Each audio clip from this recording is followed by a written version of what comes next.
Afalina noentina yandwani. Afalina tena vya wampu.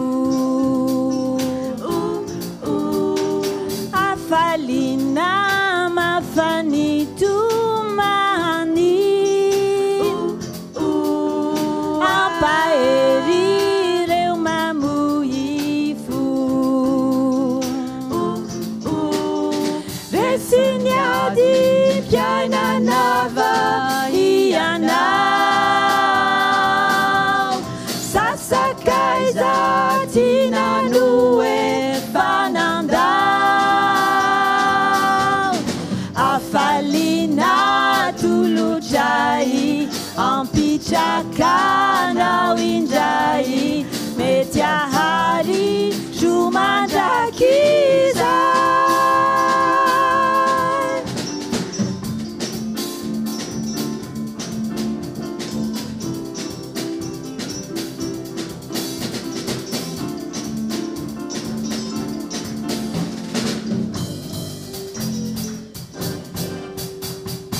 Afalina noentina yandwani.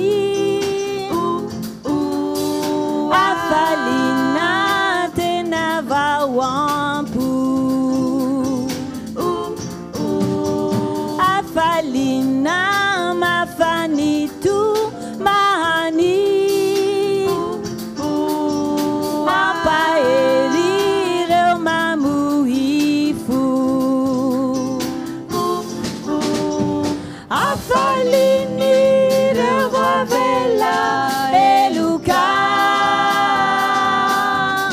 Yaina wana tifaha fahana.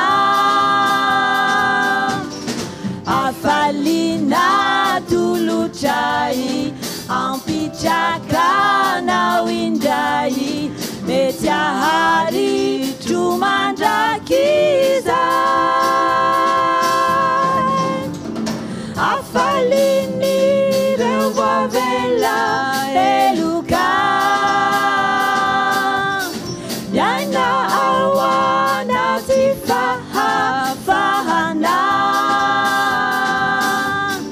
Afalina tuluchai ampichakana winjai metiahari chumandakiza.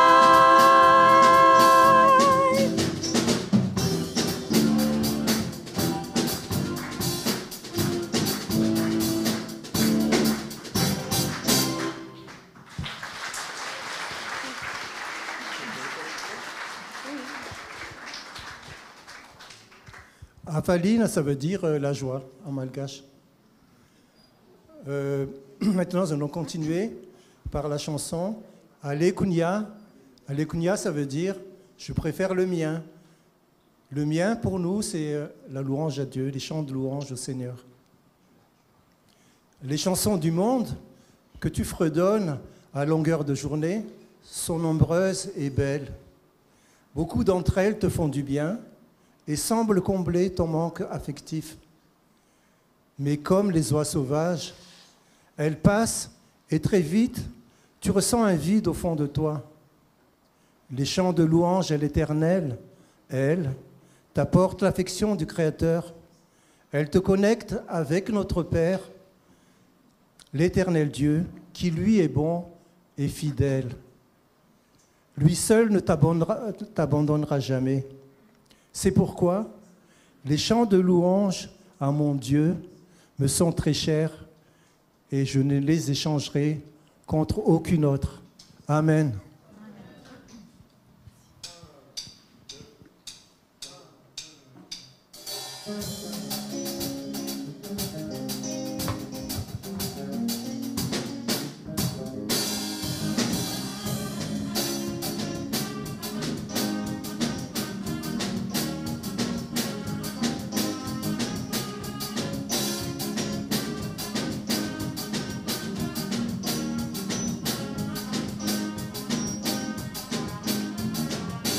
Fanta chufa marutuku reo iratsara tsy afaka ambavana hoe maro izy ireo no mahazo ao no manentana mba ilala hoe nefa sawa fatikunya katsimba takalukunya ni afe kana ira inu nanuana na fatsarana leale kuyanin fiderane kana ira inu nanuana na fatsarana leale kuyanin fiderane kau irai kufone nira fiderana satile tsitupa non ni tsara no deraiku naona fiderana tsula like you kau irai kufone nira fiderana satile tsitupa non ni tsara no deraiku naona fiderana tsula like you.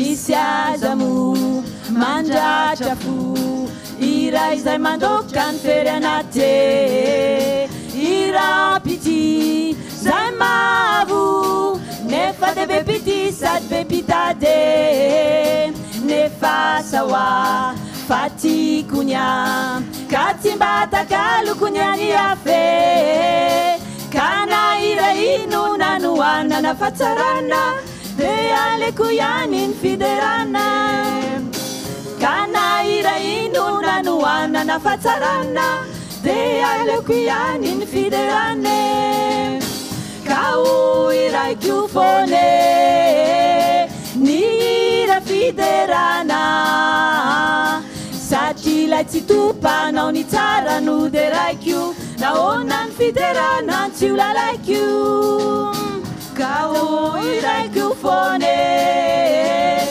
nira fiderana satila tsitupa nao ni tsara no deraiku naonan fiderana tsiula like you satila tsitupa nao ni tsara no deraiku naonan fiderana tsiula like you naonan fiderana tsiula like you naona fiderana tsiula like you.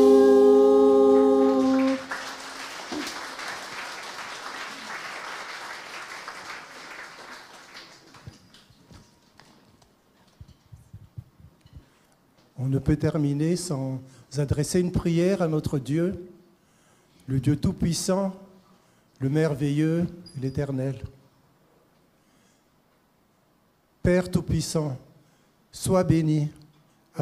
À toi la louange et la gloire. Père, tu es fidèle dans tes promesses. Tu nous confies un ministère auprès des pauvres, et c'est encore toi qui pourvois à nos besoins. Tu es merveilleux, Seigneur. Te servir est un bonheur extraordinaire. Nul n'est comme toi. Amen.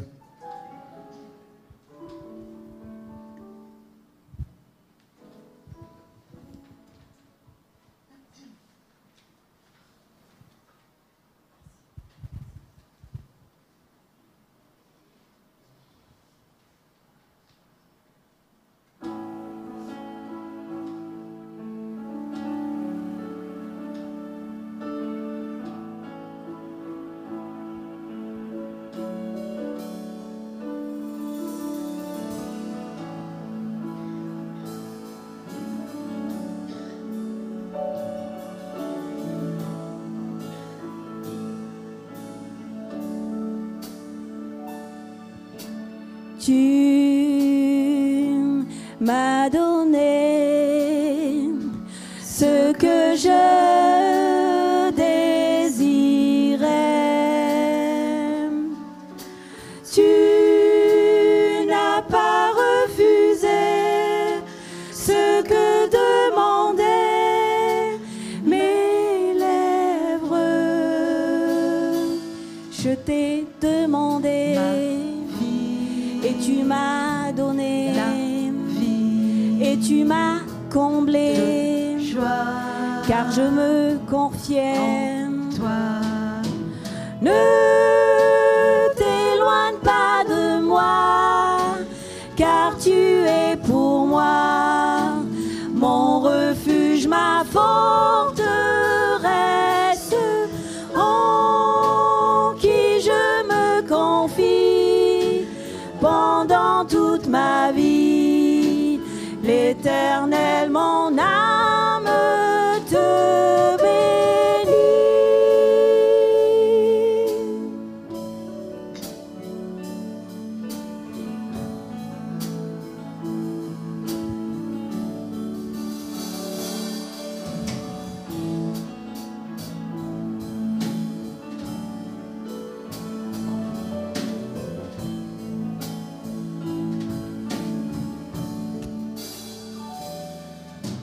Et je n'oublie aucun de tes bienfaits. Tu es compatissant, tu m'as couronné de bonté.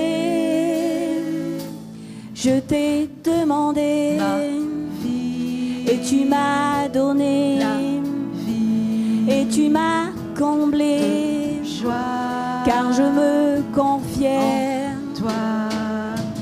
Ne t'éloigne pas de moi, car tu es pour moi mon refuge, ma forteresse, en qui je me confie pendant toute ma vie. Éternel, mon âme te bénit.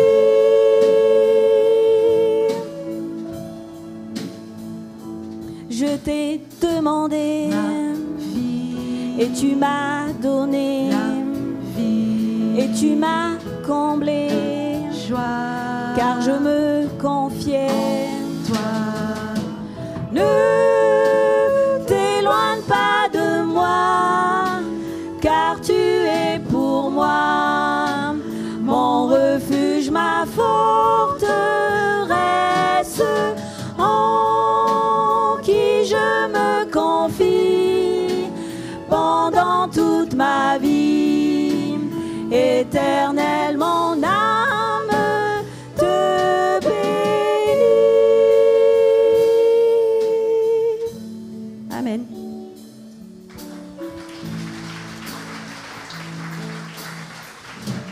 Chers frères, chères sœurs, merci beaucoup pour vos dons et merci pour les achats que vous faites. L'argent qu'on va récolter va servir à aider les pauvres à Madagascar. C'est le désir de notre Seigneur. Amen.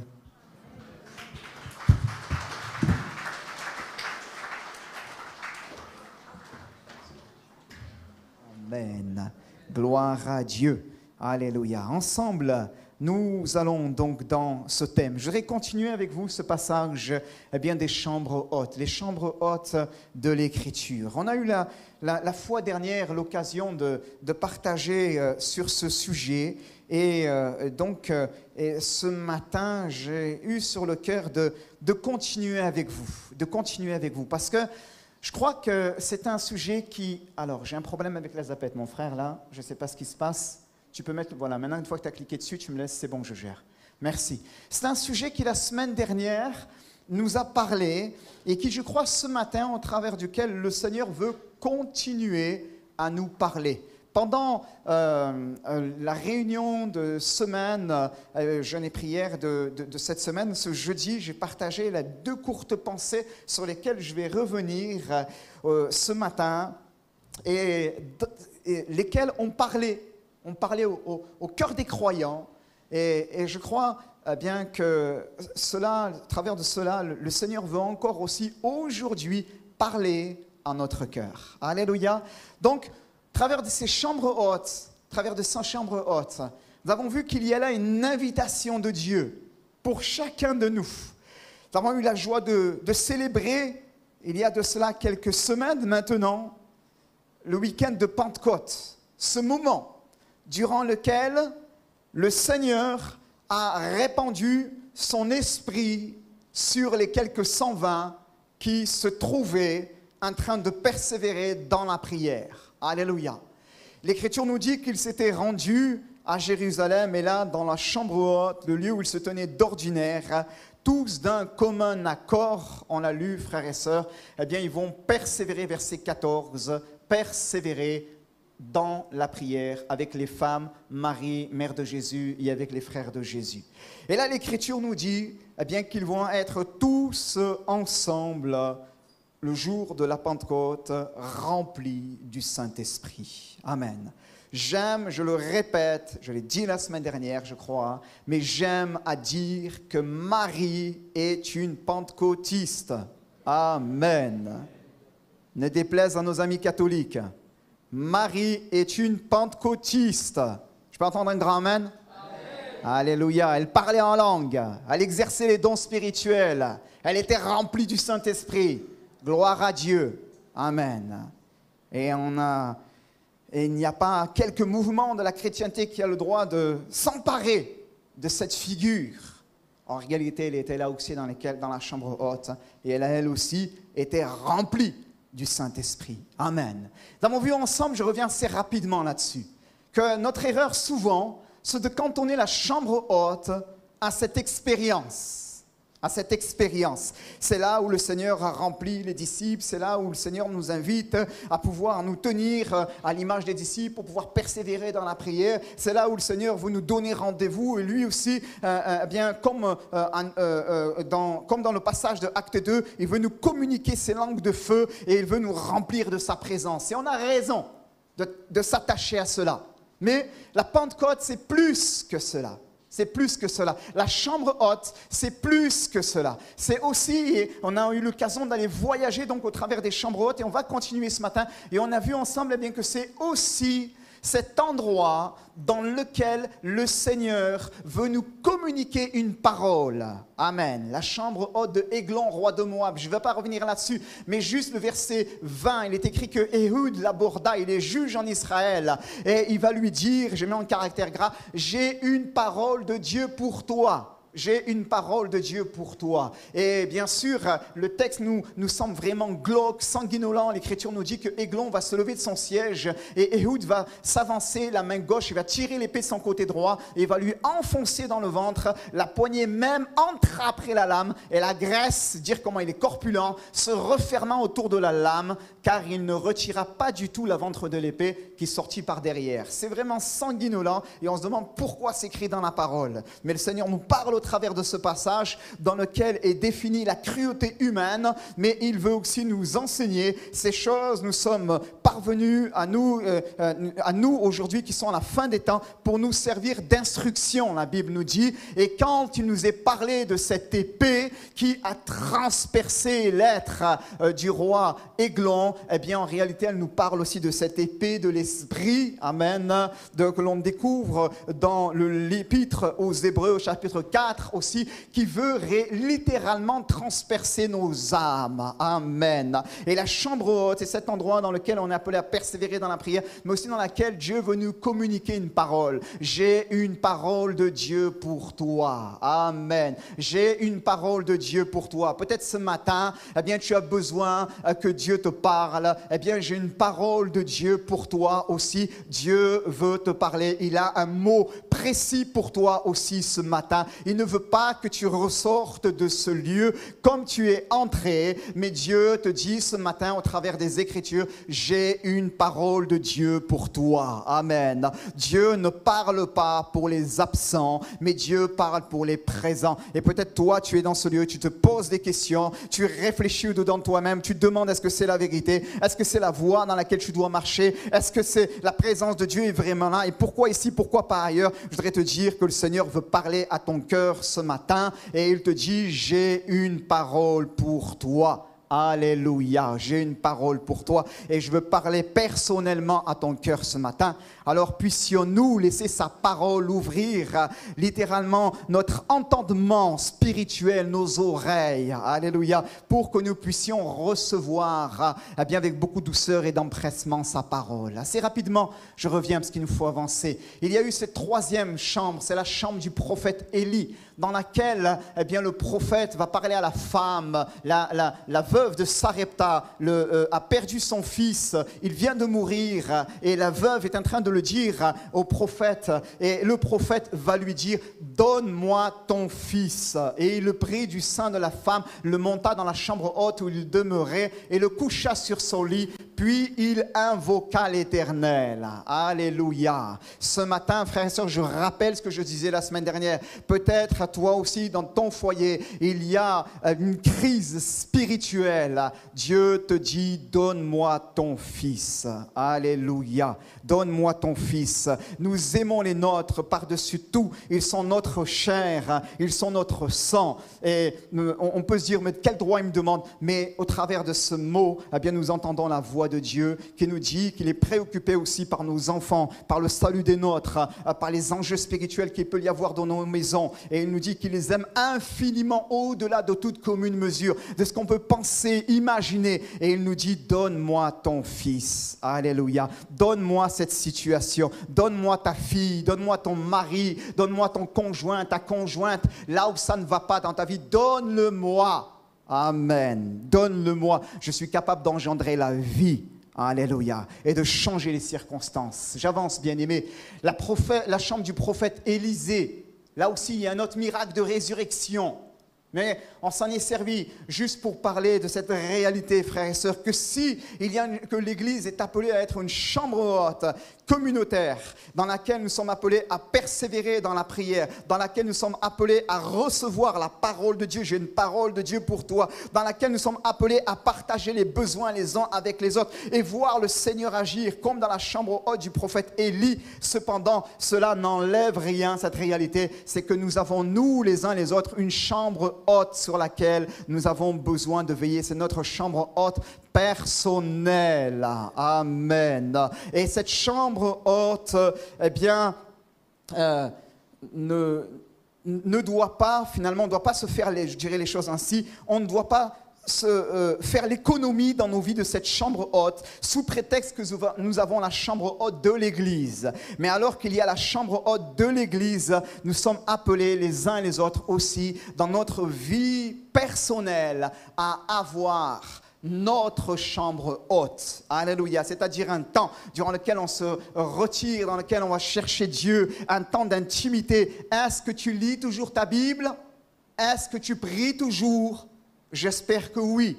Sinon, ça veut dire que tu as délaissé la chambre haute. Et je te le dis de la part de Dieu, retourne. Retourne dans cette chambre haute. Retourne. Dieu t'y attend. Dieu t'y attend et Dieu veut te parler. Et cela fait partie de l'enseignement du Christ dans les Écritures. Et il nous l'enseigne et il va le dire. Lorsque vous priez, quand tu pries, entre dans ta chambre et ferme ta porte. Et prie ton Père dans le secret. Et ton Père qui voit dans le secret te le rendra. Alléluia. C'est les enseignements que nous découvrons dans le sermon sur la montagne. Ce sont des enseignements de base. Jésus ne dit pas, eh bien, quand tu as envie de prier ou quand tu te sens poussé par quelque chose, par le souffle de Dieu qui veut te conduire dans la prière. Non, il dit lorsque vous priez. Quand tu pries, c'est normalement quelque chose qui doit faire partie intégrante de la vie chrétienne normale. Et peut-être tu as délaissé cette chambre haute, laisse Seigneur te ramener dans cette sphère de ta vie pour te bénir. Amen. On avait vu cela et on va avancer. Donc cette chambre haute, c'est la chambre haute du coin de la muraille. Le coin de la muraille. Quand le diable veut porter atteinte à nos vies, eh bien, il s'attaque tout d'abord à notre chambre haute. Quand il a gagné, finalement, sur ce terrain-là, le reste va être facile. Le reste va être facile. Comprenez? Quand finalement, comme dans la muraille du livre de Néhémie, l'Écriture nous dit que cette muraille, eh bien, elle était laissée toute abandonnée, toute détruite, sans dessus-dessous. Il n'y avait plus qu'un amas de pierres, finalement. Quand finalement, eh bien, notre vie ressemble à cette muraille, l'ennemi a littéralement le champ libre pour pouvoir eh bien, faire ses œuvres dans nos cœurs et dans nos vies. Et nous devons veiller sur notre vie intérieure, bien-aimés, je l'ai dit la semaine dernière. Et veiller sur sa vie intérieure, c'est tout d'abord veiller sur sa chambre haute. Les orfèvres et les marchands travaillaient entre la chambre haute du coin et la porte des brebis. Amen. Ils ont refait la muraille, mais ils ont refait cette chambre haute aussi. Tellement nécessaire. On continue. Ce matin, j'ai pris un peu de temps pour pouvoir redéposer les choses. Je vous partage, bien-aimé, ce passage, la chambre haute d'Akaz. 2 Rois, chapitre 23, verset 12. Vous êtes avec moi ou vous n'êtes plus là, ça y est? C'est bon? Allez, maintenant on reste concentré. Amen. Allez, maintenant tu as le droit de dire à ton ami ou à ton frère ou à ta sœur, c'est maintenant qu'il faut que tu sois attentif. Amen. C'est maintenant. La chambre haute d'Akaz, 2 Rois 23, 12. Le roi démolit, c'est pas Akaz, c'est un autre roi qui va succéder, les autels qui étaient sur le toit de la chambre haute d'Akaz et que les rois de Juda avaient fait, et les autels qu'avait fait Manassé dans les 2 parvis de la maison de l'Éternel. Après les avoir brisés et enlevés de là, il les jeta dans la poussière du torrent du Cédron. Donc, le roi démolit les autels qui étaient sur le toit de la chambre haute d'Akaz. Akaz est à ce moment-là roi en Israël, roi en Juda, excusez-moi. Et la parole de Dieu nous dit eh bien que dans ce contexte-là, il avait une chambre haute lui aussi, mais sur le toit de cette chambre haute, il y avait des autels qui avaient été établis par les précédents rois de Juda et les autels qu'avait fait Manassé et d'autres idoles qui étaient là. Donc, ce passage, personnellement, on en a parlé jeudi et m'a questionné. Parce qu'en réalité, il nous invite à une profonde remise en question devant Dieu et nous amène à nous poser cette question finalement, est-ce que dans ma vie chrétienne, moi aussi, alors que je peux me vanter d'avoir une chambre haute, est-ce qu'il n'y a pas, au-dessus de ma chambre haute, comme dans ce passage, des idoles, des autels que j'ai besoin de détruire, Autrement dit, est-ce qu'il y a dans ma vie des éléments que peut-être j'aurais placés au-dessus de Christ? Comprenez? Littéralement, les autels étaient sur le toit, c'est un toit en terrasse. Sur le toit, ils étaient au-dessus. À l'intérieur de la chambre haute, c'est le lieu où il élève son âme, mais au-dessus, dans sa vie, il y a des choses qui sont au-dessus du culte qu'il doit apporter à Dieu, de l'adoration qui revient au Seigneur. C'est intéressant, bien-aimé, de regarder dans l'hébreu, le terme chambre haute, c'est littéralement alia. Alia. C'est ce mot qui a été utilisé par le peuple juif pour parler de la nécessité de faire son alia. Littéralement, son retour en Terre Sainte. Le mot alia signifie littéralement ascension ou élévation spirituelle. Je cite pour vous une définition. Ce terme désigne l'acte d'immigration en terre d'Israël, puis en Israël pour un juif. Les immigrants juifs sont appelés olim. Au contraire, le fait pour un juif d'émigrer en dehors d'Israël est appelé yechida. Ça veut dire qu'ils sont appelés ceux qui descendent.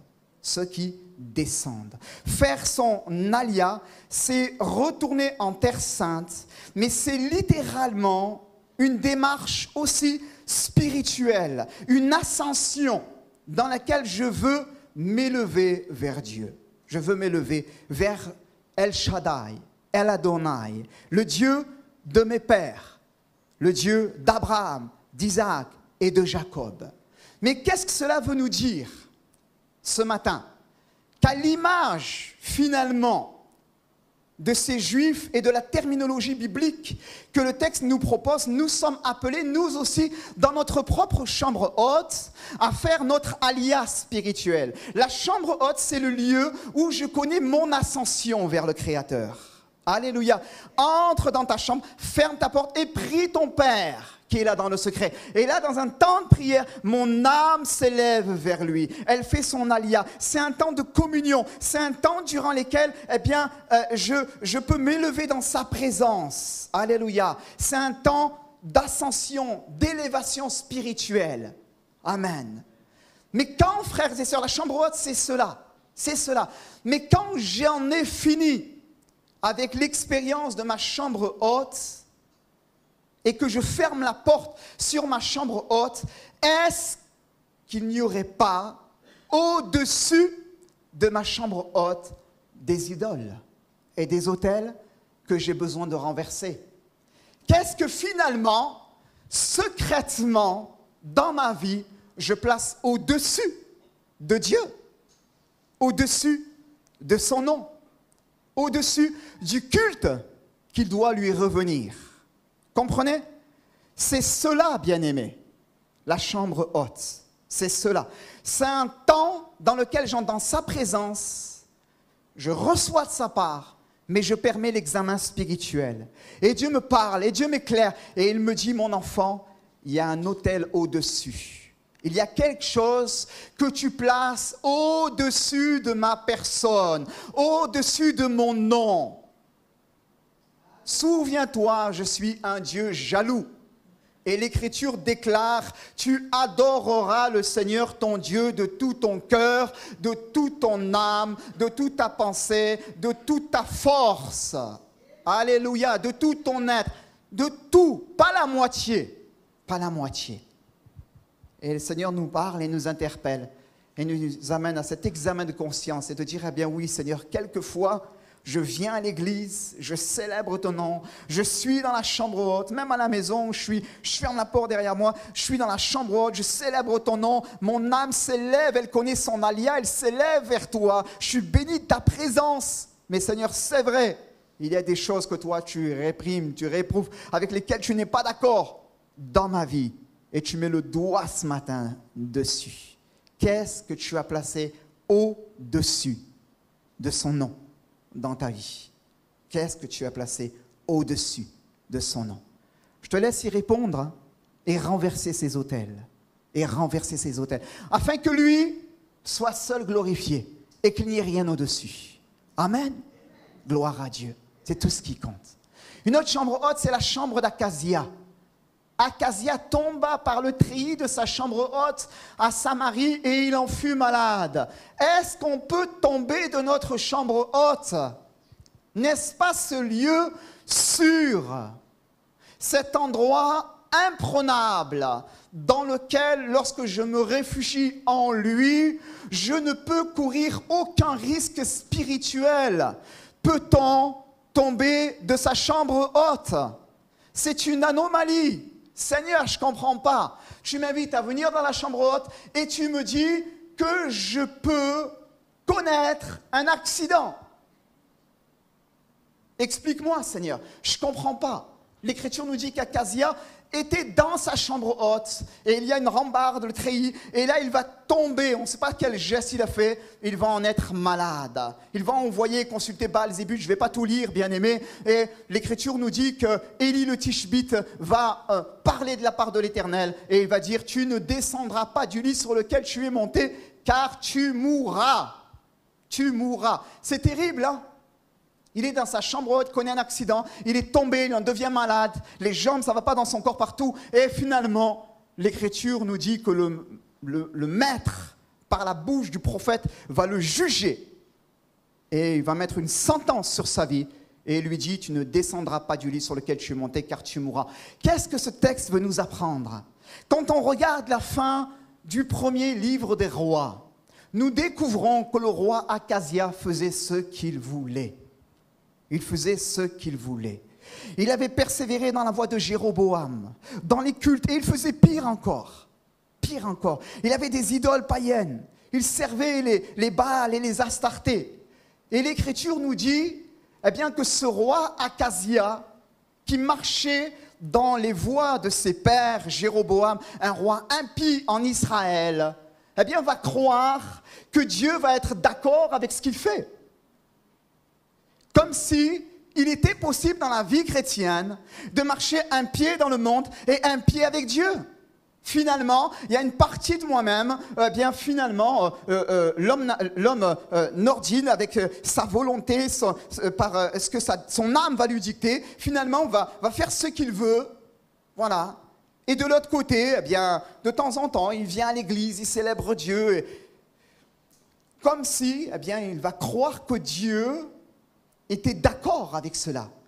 Comme s'il va croire que Dieu allait cautionner ces choses-là.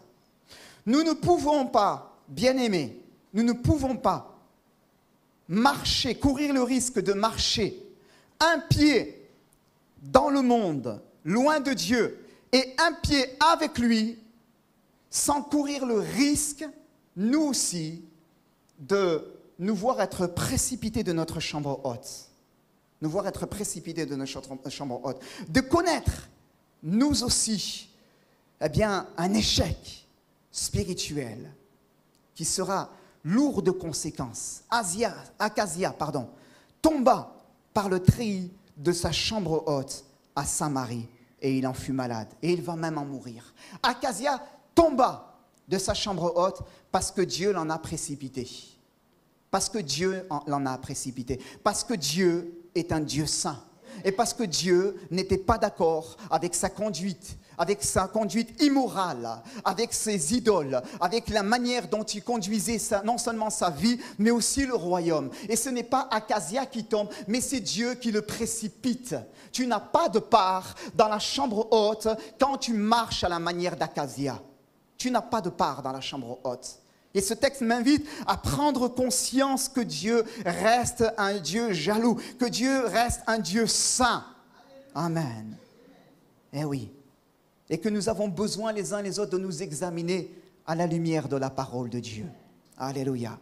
Simplement des idoles, mais un style de vie que Dieu réprime, que Dieu réprouve, et dans lequel il me dit, tu restes comme ça, tu cours le risque de précipiter ta chute. Et finalement, de te retrouver loin de ma présence. Loin de ma présence. Laissons-nous interpeller par la parole de Dieu. Ce que Dieu veut, ce n'est pas que ta marche ne soit pas ferme, soit ainsi une marche clochante d'un côté ou de l'autre. Mais ce que Dieu veut, c'est raffermir tes pas. Amen. Je te le dis, je le dis à chacun. Sans esprit de jugement. Sans esprit de jugement. Mais Dieu reste Dieu. Sans esprit de jugement. Merci ma sœur. Ça suffit, c'est solennel, c'est important. Écoutons. Sans esprit de jugement. Juste en nous laissant interpeller par la parole de Dieu.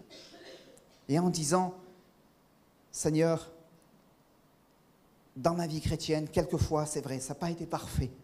Ça n'a pas été parfait. J'ai couru dans ta présence. J'ai trouvé en toi le secours dont j'avais besoin. Mais Seigneur, ce matin, tu me parles. Et aujourd'hui, alors que peut-être il y a des choses qui ne sont pas à ta gloire, tu me montres clairement qu'il faut que je tranche maintenant. Il faut que je tranche. Et je t'invite à ne pas marcher sur les pas d'Akazia, mais au contraire à faire le nécessaire. Faire le nécessaire pour que ta vie soit en accord avec lui, avec son nom, avec sa parole, et que tu ne retrouves pas loin de sa présence à cause de tes inconséquences, à cause de ta conduite. Amen. On avance ensemble, bien-aimés, la chambre de la Sainte Seine. Alléluia. la chambre de la Sainte Seine. C'est la chambre haute dans laquelle l'Écriture nous dit, quand les disciples vont dire au veux-tu que nous te préparions la Pâque, Jésus va envoyer 2 de ses disciples en disant, allez là-bas à la ville, vous rencontrerez un homme portant une cruche, suivez-le où qu'il entre. Dites à la maison, le maître dit, où est le lieu où je mangerai la Pâque avec mes disciples? Il vous montrera une grande chambre haute, meublée et toute prête. C'est là que vous préparerez la Pâque. La chambre haute, la chambre de la Sainte Seine. La chambre de la Sainte Seine, c'est cette chambre haute, meublée et toute prête, dans laquelle nous sommes appelés à nous souvenir, bien-aimés, que tout est accompli. Alléluia. Elle est meublée et elle est toute prête. Tu n'as rien à faire. Tu n'as rien à faire. Alléluia. Le message que doit défendre l'Église, c'est un message du plein évangile dans lequel le Christ crucifié, ressuscité et glorifié a toujours prêché. Amen. Amen. Gloire à Dieu.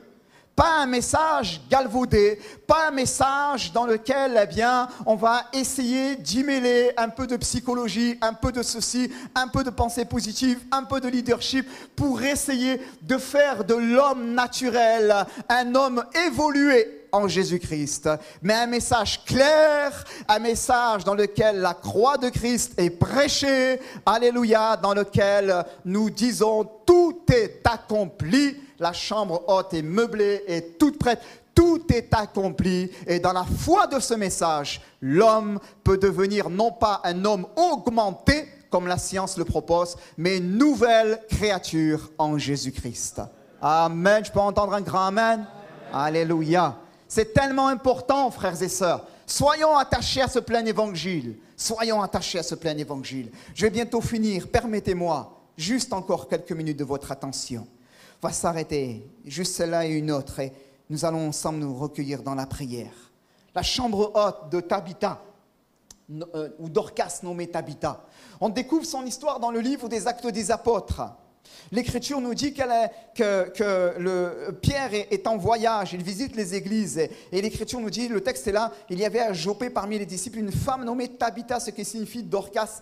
Elle faisait beaucoup de bonnes œuvres et de mon elle tomba malade et en ce temps-là mourut après l'avoir lavée, pardonnez-moi c'est écrit petit, on la déposa dans une chambre haute et comme l'île est près de Joppé, les disciples ayant appris que Pierre s'y trouvait, envoyèrent 2 hommes vers lui pour le prier de venir chez eux sans tarder. Le verset 39, Pierre se leva et partit avec ses hommes. Lorsqu'il fut arrivé, on le conduisit dans la chambre haute. Elle est là encore. Et toutes les veuves l'entourèrent en pleurant et lui montrèrent les tuniques et les vêtements que faisait Dorcas pendant qu'elle était avec elle. Alléluia. Dorcas, bien-aimé, Dorcas, c'est l'image de l'Église. J'en parlais ce jeudi. À l'image de Dorcas, il y aurait beaucoup de choses à dire, bien-aimé, là-dessus. Nous sommes appelés, nous aussi, à pouvoir pratiquer les bonnes œuvres que Dieu a préparées d'avance pour chacun de nous. Alléluia. Pratiquer ces bonnes œuvres. Et au travers de ces bonnes œuvres, bien-aimés, eh bien, nous sommes appelés à pouvoir ainsi faire l'œuvre de Dieu. Amen. Il y aurait beaucoup de choses à dire sur ce point, mais permettez-moi juste d'insister sur cette pensée.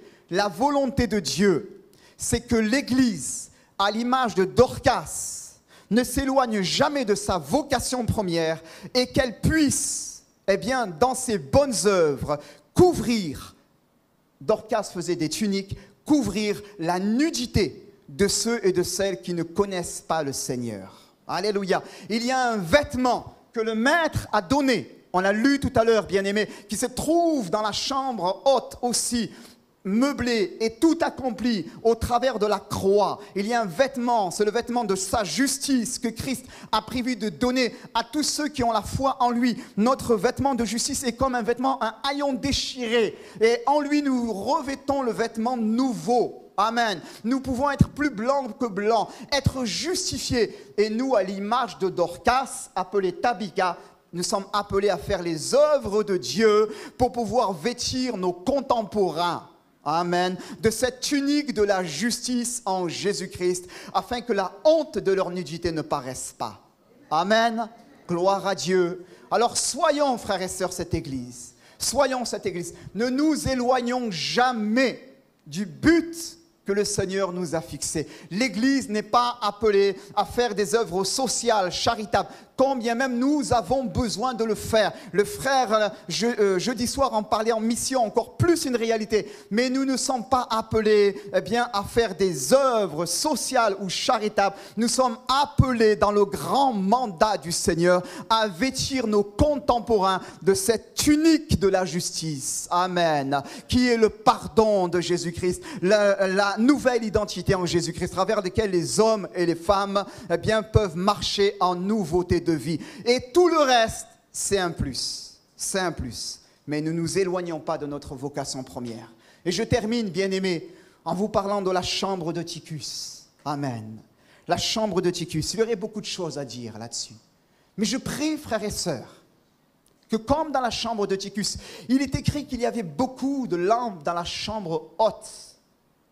Je prie, frères et sœurs, que nos lampes ne s'éteignent pas. Je prie, frères et sœurs, que dans cette chambre haute, nos lampes soient toujours pleines d'huile. Amen. Et brillent, parce que le Maître revient bientôt. Parce que le Maître revient bientôt. Amen. Donnez-nous de votre huile, car nos lampes s'éteignent. C'est un drame. C'est un drame que vivront des croyants dans les temps de la fin, parce qu'ils n'auront pas su faire provision d'huile. Ils seront parmi ceux qui attendent le Maître, mais leur lampe ne brillera plus. Leur lampe ne brillera plus. Seigneur, aide-nous à pouvoir être trouvés veillants et priants. Aide-nous, Seigneur, à pouvoir faire provision d'huile devant toi. Amen. Afin que nos lampes ne s'éteignent pas et que dans ce lieu, la lumière puisse continuer de briller. Alléluia. Lumière du témoignage de l'Évangile. Seigneur nous a établis afin que nous soyons lumière du monde et celle de la terre. Que dans ce lieu, la lumière continue de briller pour la gloire de son nom. Alléluia. Et si,